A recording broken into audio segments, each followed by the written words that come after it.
grow, and learn with GPB's Georgia Farmcraft competition, a science-based esports event featuring Minecraft challenges with a chance to win some awesome prizes. Build your team and create the best farm with Minecraft education while learning about Georgia agriculture and how technology impacts farming. Students learn to apply and adapt agricultural production techniques in different environments. Participation is free, and the program is designed for students ages 8 to 18. To learn more and register, go to gpb.org/Georgia Farmcraft. Wow, it is so fun. Welcome, everyone. So glad to have you here with us. This is the last preseason live stream for Georgia Farmcraft. We have really enjoyed being here and learning. I have learned so much about agriculture in Georgia, as I'm sure everyone else has. Before we jump into today's content, let's go ahead and do some quick introductions. I'm Claire LeBeau. I'm the Chief Advancement Officer at NASEF, the Network of Academic and Scholastic Esports Federations. Our mission is to blend play and learning in a way that students will be engaged and excited and learning a ton while they're playing. And I think I see lots of smiles. I know as we've talked to the students over these last few streams, they definitely say, yes, we're learning a lot in Minecraft while we're having a great time. So accomplishing that mission. We have with us today special guest, Dr. Porter. Do you want to just tell us a little bit about yourself and your specialty? Yeah, sure. I'm an associate professor at the University of Georgia, based at the Tifton campus, so down in Tifton, Georgia, in South Georgia. Been here for about 10 years. I specialize in precision agricultural machinery systems and irrigation. I'm an extension specialist. So that means that I work with our extension agents and farmers throughout the state for technology adoption. Awesome. Thank you and welcome. Thank you so much for being here today. We can't wait. We have a whole list of questions we're going to ask. We'll come back to those in just a few minutes. And then, of course, this would not happen without GPB. Laura, can you introduce yourself, please?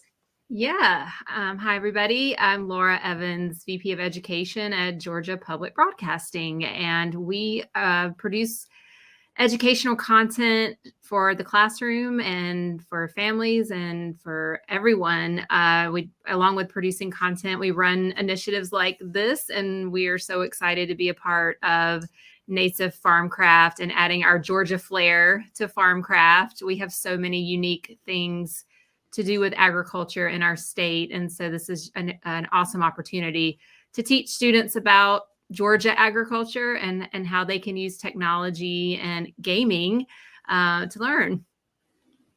Fantastic. And this would not happen without the amazing Carrie Settles-Livers, an educator in Georgia who has created all of this content that is specific to Georgia. So Carrie, go ahead and tell us about yourself and what you teach and what is in your background. It's amazing. Okay. Hi, everyone. So I'm a ag STEM teacher at Brookwood High School in Snellville, Georgia. And behind me, this is my infamous semi-commercial, some valuable life skills, but I've been probably doing the most learning through this whole adventure because my students have been teaching me about the game of Minecraft. So it's been a really cool collaboration. I'm so blessed to be a part of this with y'all. Thanks for including me. And obviously, I'm very thankful for my amazing students as well. Speaking of amazing students, it has been so fun to have you on. Hello? Yes, it's so great to have them on this stream. Students, go ahead and introduce yourselves as well. I'm Evie. I'm Ren. Layla. And I'm Nakariana. Great. We had the joy of welcoming these students to co-host the live stream for the global NASEF Farmcraft, and they did a great job. So you have crossed over from Georgia into the whole wide world, and we certainly appreciate your joining us for that. So I'm going to just go ahead and share the background once again, in case anyone is not familiar. Hopefully you know by now, but Farmcraft is in full swing at this point. We're going to go over preseason challenge 3 of 3 today.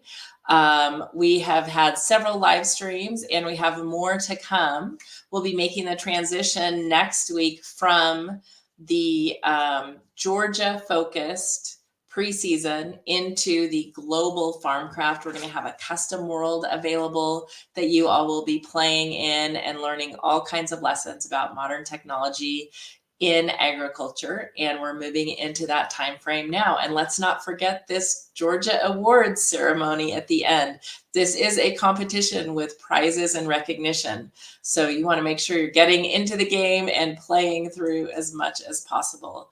You can sign up at gpb.org/Georgia-Farmcraft. And if you have any questions that come up to chat, and if you don't happen to make it to the live stream and you're watching this recorded, which we know lots of people do, then you can just email us at info@nasef.org, and we will take care of you. So with that, let's go ahead and get right into the content here. So Dr. Porter, do you want to tell us just a little bit about what you do? You gave us your title, but what does that all mean?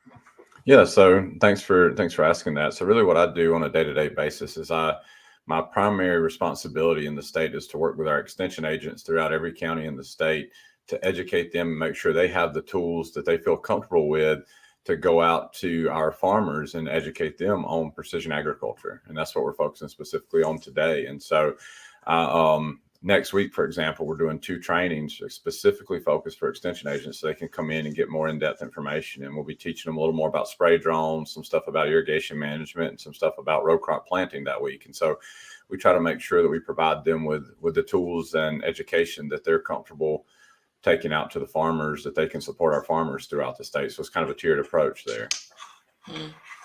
The term precision agriculture is an interesting one. How is that different from agriculture?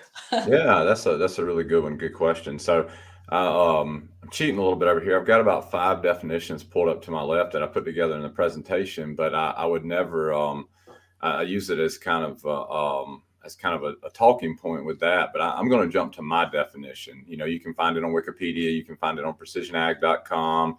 There's actually International Society of Precision Ag that has worked really hard to define it, but I kind of cut it down and boiled it down. And what I call it is the application of advanced techniques, technologies, and tools to increase on-farm effectiveness, efficiency, efficacy, with the goal to increase net revenue and profitability. So, you know, it's a lot of things going on in there, but sometimes I think we sell ourselves short on precision ag and what it is and what can be involved. But there's a lot of opportunities out there. Yeah. That's awesome.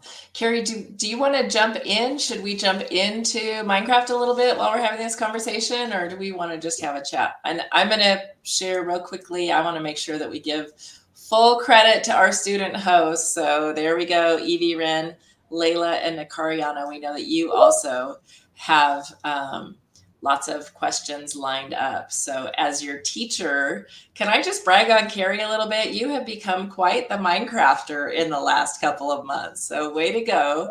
And let's use that to encourage educators who you're not coming to this as a Minecraft specialist. Carrie can tell you, you can still do it because she was not. And look at her go now. My students are just making me look good. Well, hey, that's half of it, right? That's perfect. So what do we have going on in your world today? What have you added? So we added some drones that are flying over. I'm hoping that they're probably looking at they'll be looking at temperatures in the different crops because that helps to let them know if there is drought conditions.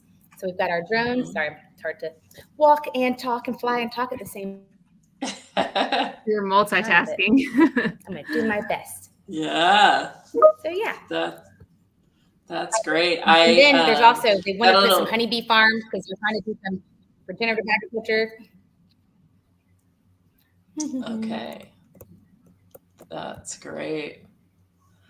All right. So while we're checking out this world that Carrie has here, students. Cool. Students, do you want to go ahead and ask some questions of Dr. Porter? Dr. Porter, what is precision agriculture exactly? So precision agriculture, we discussed it a little bit earlier, but it's exactly what you're seeing on Minecraft here. We're starting to apply some some technologies and advanced techniques to our farming practices. So we're not just doing general ag anymore, not just planting a crop and trying to figure out how to do it in the standard way, but now we're utilizing those advanced technologies that are available to us and some advanced techniques. And even in this case, Carrie mentioned that she put some honeybee farms out there trying to diversify the ag that's out there. That can be a production practice. There's actually a big effort across the nation, specifically in the Southeast, working with cotton in this case, but to increase wildlife habitats around field borders and places like that, where we're increasing native habitats. We're actually using precision ag technologies to determine where's the optimal locations for those. So there's a lot of things out there. Very good question.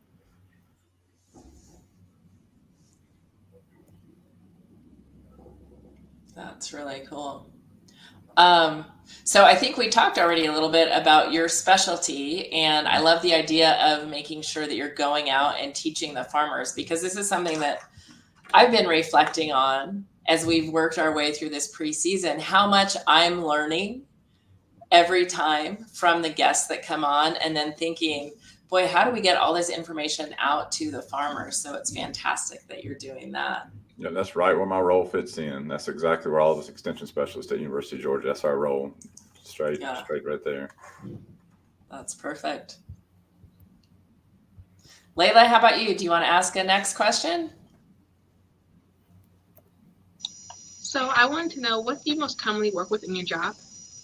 Oh, that's a good question. So, probably the core of my job, I kind of break into a couple of topic areas. I would say recently, and it was alluded to even in the Minecraft game here, I worked a lot with irrigation and applying technologies in irrigation management. So that could be soil moisture sensors. It could be some remotely sensed crops, such as drones or satellite imagery to help determine crop health or water needs.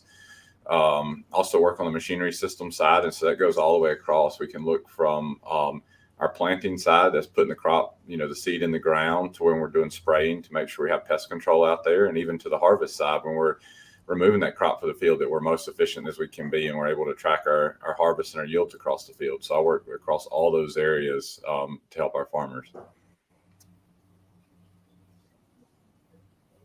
That's really interesting. So we have some students here, but we have many more students who are participating in this challenge right now.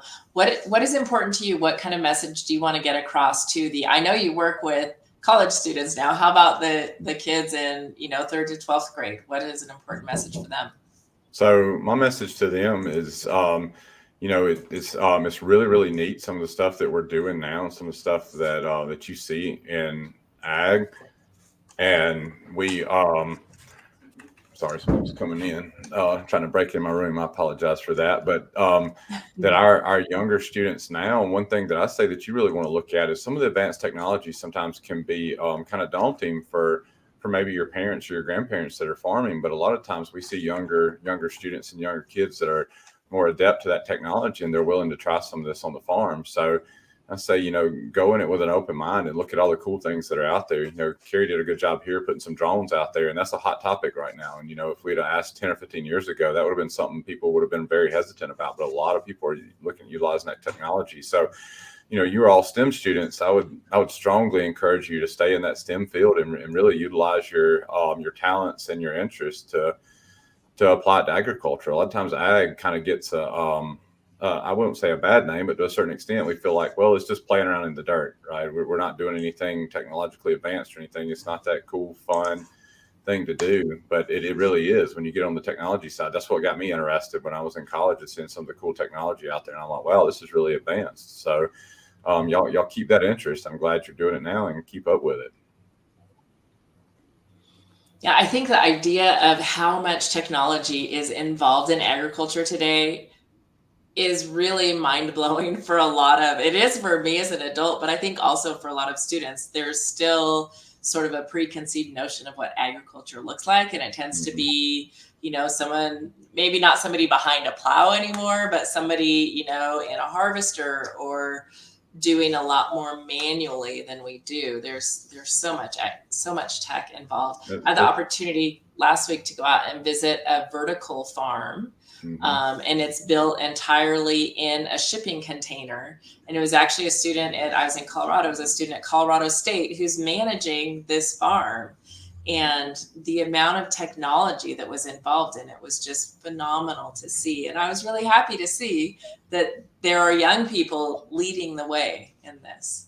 We need more. We need more interest. We definitely like to see that. I do. That's, as you alluded to earlier, I train students too. I don't have a formal teaching appointment. I don't teach undergrads necessarily, but I work with them regularly, and I do educate graduate students after they've graduated with a 4-year degree. They come and work directly in my program with me and learn a more in-depth, hands-on form of that topic. And it excites me to see young students wanting to be involved and to go out and work in this field, because it really is one of our foundations, right? It helps support the entire country and the entire world in what we do in ag. And so it's great to see young students involved and interested in it. If you had to say like kind of some skills that would be good to start thinking about for middle school or high school students, what would you say? Like what kinds of subjects or classes would be good as they get ready to go into some of these fields? For sure, your sciences, you might not think it at the time, but you really start to understand the interactions of your soils, your plants, your air, your water, and what happens there. And as you get older and you get into it, you start to really appreciate what you learn in those science classes. Of course, if you've got teachers like Carrie here, the SOM that are doing specific ag courses, those are great. And she's got I can tell just in little interactions we've had, the advanced work that she's doing is really awesome for the students there. Any opportunity you have to learn more about ag, I didn't have that opportunity in high school you had to go to a career center to get more involved with ag where I was at. And so that made it a little difficult. But once I got to college, I really found that passion and learned for it. But it's, definitely you don't sell yourself short on your sciences there. Those are really the foundations for what we learn. Awesome.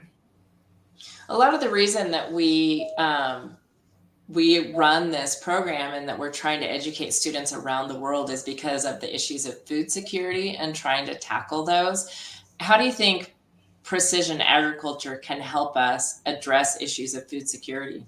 Yeah, so the main goal of precision ag, as you see, if I go back to that definition, is so we can reduce our inputs and increase our productivity. And so if we can do those two things, and basically you hear a lot now in agriculture, we're trying to produce more on less. We have less land, and you just alluded to vertical farming. That's the solution that we're looking at. Carrie's sitting there in front of a hydroponic setup. We're having to look at alternative solutions sometimes, especially within cities and within other areas that you call food deserts, right? But when we look at production ag, we're trying to utilize precision agriculture and those technologies available to increase our output while also decreasing our input. So we better targeting the crop needs and looking at it site specifically or throughout the field. So, if we've got variability, this area of the field's not as good as that area, how do we treat it? Do we do something different here? We mentioned the wildlife buffer strips earlier. Maybe we put that in some reclamation for a little while and then bring it back. There's a lot of opportunities to help increase that production there. And that's the main goal of precision ag, is for us to be able to do that. What can we apply? What kind of tools and techniques can we apply to that production to do that with? Yeah, that's fantastic. Students, anything else that you wanted to ask? You talked about a lot of the different technologies you use. If we were to integrate these into our own labs, as you can see, like behind Miss Fivers or any other school, which ones would you find essential for us to add? Yeah, so if you're looking at your labs and then you're looking at your if you're looking at production, depending on your particular scenario, one of the first ones that I work a lot with big row crop ag, so I'm going to take that and I'm going to scale it down to you guys. And so if a farmer came to me and asked that question, the first thing I would tell them is we need to look at our soil sampling strategy and be more intensive with that. So that would be your fertility, your fertilizer management there. And so that's important, whether it's hydroponics, whether you guys are growing a garden at your school, educational garden, et cetera. Make sure that we're matching the fertilizer requirements up to the crops and what's present in the soil. So we really look at doing more intensive soil sampling strategies here based on that. And we could talk about that all day. And then next, I would say your water management is also really critical. Obviously, hydroponics is different. We're in water, but if you're looking at a garden there's opportunities. And we did some work a few years ago through 4-H where we set up like little science kits for the school gardens, where we sent out some soil moisture sensors, and you could better monitor the moisture in so that we're not over or underwater in that crop. So we're better targeting the needs. And, if you look at specific crops, I don't know what you may be growing in your gardens, but like tomatoes, blueberries, and some of these other crops, and they're getting close to ripe. If you mess up on your water, you over irrigate them at the wrong time, right? They'll split. If you ever got tomatoes, you notice they start splitting at the time they get too much water, or your blueberries, that'll happen too. So it's critical to manage that correctly. And then this one's a little different. It may not work as well in your garden, your all gardens, or your setup. But when I talk to farmers and they're looking at an entry level, I always tell them to get some sort of guidance or steering aid for their tractors. And that's you might have seen some tractors with auto steer on them.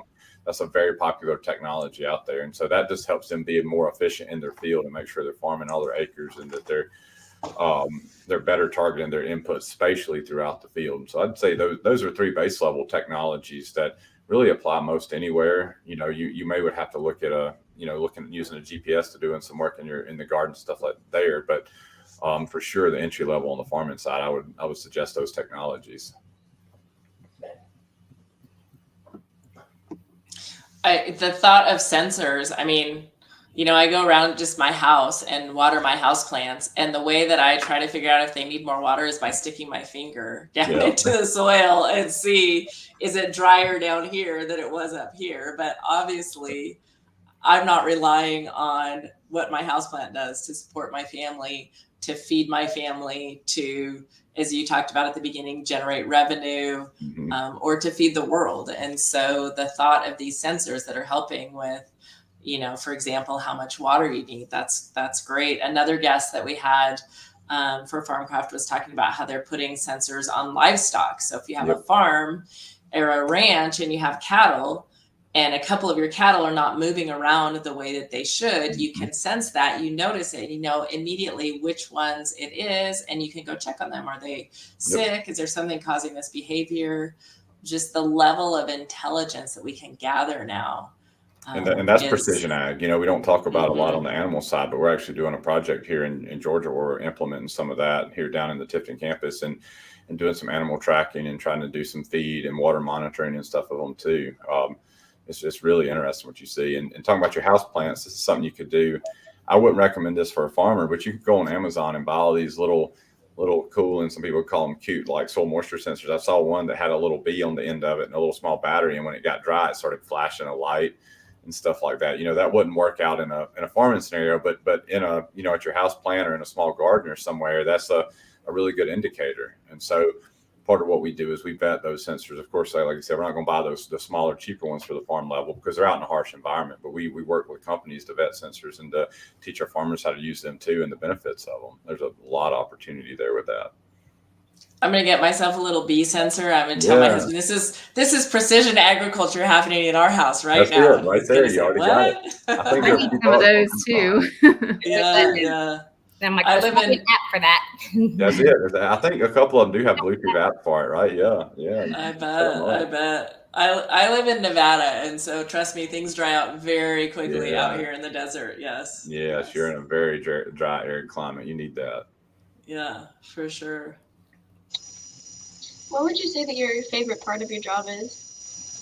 I would say the favorite part of my job is the interaction that I have with our farmers and our clients across the state. I really enjoyed getting to go out. I did 2 meetings Tuesday over in the eastern part of Georgia where I met with a lot of farmers. I think in just those 2 meetings, I probably met with about 60 or 70 farmers between the two, and had an opportunity to really talk to them about what we're talking about today, how they could adopt advanced technologies on their farms, and the implications and benefits of that. So I go a lot deeper into, hey, this is what, if you do this is what the impact on your yield is versus if you do this versus if you do that. So it gives them a good visual and a good representation of, why what they may be seeing on their farm is happening. And so then it gives them options and opportunities for improvement on their farm. And I really hope that's helping our, our production ag become, more sustainable, more efficient, more effective, more profitable. And that's like I said, that would be the favorite part of my job, is helping those guys become better at what they're doing.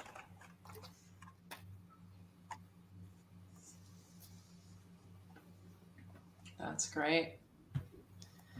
Before we move on and describe what our challenge is, preseason challenge number 3, the last one, anything else that you wanted to ask students, or should we go ahead and move along? There is silence. Go ahead.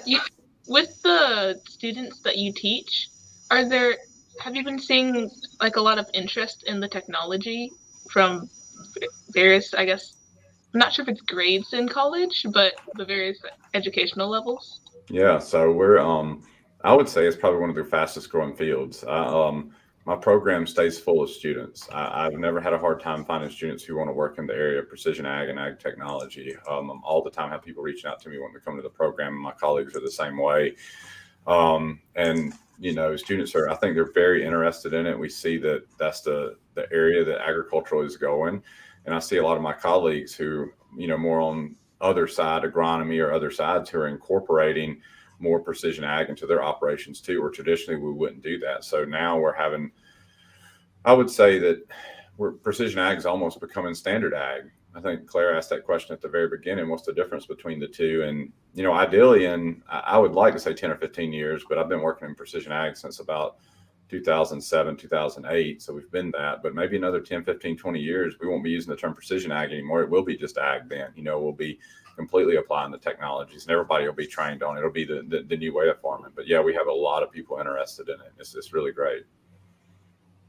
Do you happen to know off the top of your head, are there a lot of grants out there for farmers who are just getting into it? Because I'm sure some of the upfront costs could be pricey, but some of the upfront costs are really pricey. I know there are some cost share programs out there available through some of the EQIP and some of the other NRCS programs. And I think also, especially if you're in that beginning farmer rancher development programs, I think there's a lot of grants and opportunities there for it too. That is, Carrie, you hit on a topic. I don't want to get us off track, but that's one of the hard parts in agriculture is making it pay, in the return on investment of technology. And it's always hard because it's so scalable, right? Everybody's operation is different. So it's really hard for them to determine, my neighbor bought this for his particular farm. Is it going to work for me? And you're not the same as your neighbor. You may be doing something a little bit different, or how quick will it pay for itself? That's the biggest question. And, if you can get cost share and find some opportunities for that, for supplement and something to get you started, that really helps out. And there are some of those out there. Probably not as many as we wish, but there are some out there. okay. Thank you. Yeah, that's a great question. All right. Well, this is a fantastic conversation. Thank you so much, Dr. Porter, for sharing your viewpoint and your experience. Really helps us out. Just a reminder to everybody who's been participating in Farmcraft right now, Carrie is going to share with us about preseason challenge number 3, but we also have live preseason challenge number 1 that was about working forests and mass timber. Preseason challenge number 2 is controlled environment agriculture. And then this one that we will talk about in just a minute. So the flip challenges are open. You can go ahead and submit your videos there. And I know that we're going to share how to do that. So let's go ahead and dive into preseason challenge number 3, which is about agriculture, smart tech, and regenerative practices. I am really stumbling over all of those words. That's a mouthful right there. It is. Well, luckily one day it won't be called precision ag. Remember, it's going to be called agriculture. So Exactly. all right, let me know if y'all can see my screen okay. There it is. Here we go. Yes. Okay, so for this challenge, like Claire just said, we are going to jump into this agriculture technology, precision agriculture, and regenerative practices, because I feel like they kind of go hand in hand. But because we're trying to improve soil health and we're trying to use water minimally, so we're trying to utilize conservation techniques. That's why we're using the precision ag and the technology to begin with. So anywho, so your challenge here is I wanted y'all to research, how the sensor technologies and data analytics are being used to optimize resources, and then what are some of the challenges with conventional agriculture? What are strategies to help rebuild soil? Companion planting, and then I wanted y'all to look into using what kind of commodities that we can grow here in Georgia. So, and for your build, I was hoping that you could help build a world that will incorporate smart technology tools and regenerative agriculture practices. So anywhere along the realm of technologies that are used on the farm or used back in, phone on your app, things of that nature. So this is the challenge, and where you go to submit your challenge. And by the way, on the challenge here itself, I do provide y'all with lots of links and resources to click on, and you don't have to use those. You can use your own, but it's a good starting place anyway. And majority of the the links are Georgia related. So we're trying to keep it in Georgia. But when you're all ready and you've created your world, you're going to go to the flip and you're going to record your screen and show us what you've done and show off your work and describe how you've incorporated the challenge into the world that you built. And you will add it to the flip right here. And then we'll watch it and be excited and hopefully see you at May 2nd for the awards. Right, exactly. Thank you. Awesome.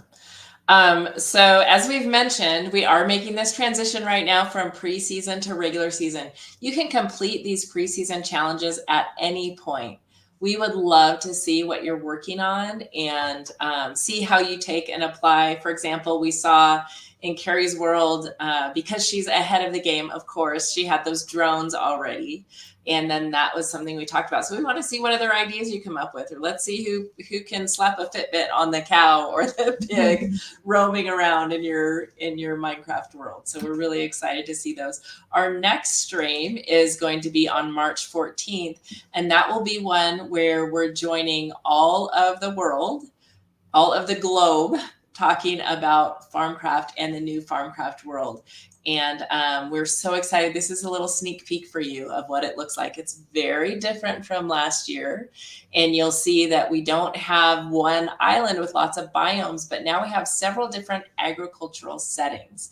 So in this season, you're going to be looking at how do you use technology to grow in these different settings? And it might be that you are on a traditional farm with lots of land, or it might be that you're in a city, like you can see in the background here.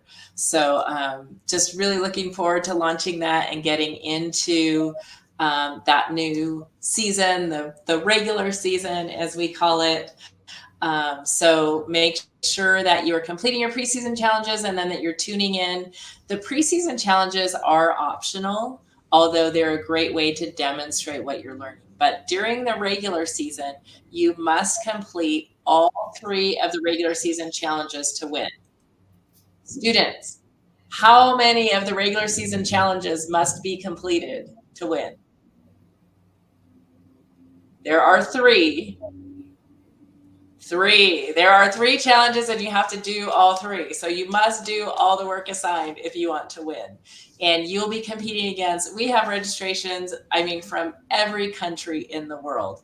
I'm going to say we have so many people participating in Georgia. It's really phenomenal and we're excited about that. But you have to know you're up against people from Indonesia and Japan and Central America and Africa and Trinidad and Tobago. And I can't list them all off because there are about 70 different countries participating. So, but we want somebody from Georgia. Yes, we'd love to see somebody from Georgia win. I'm trying to get that competitive spirit going here and say, do your best. We can't wait to see what you have. So once again, thank you all for joining. It has been great to have you here. Thank you, Dr. Porter, again, for sharing your information. And as always, to GPB for the support of this fantastic program. Students, for joining us every week. We love it. And of course, Carrie, for all your development work. It's been fantastic. So thank you all. And we will see you next time as we start diving into the regular Farmcraft world that you're going to download and play in very shortly. Thanks, everybody. Thanks for having me today. I enjoyed it. Thanks for coming.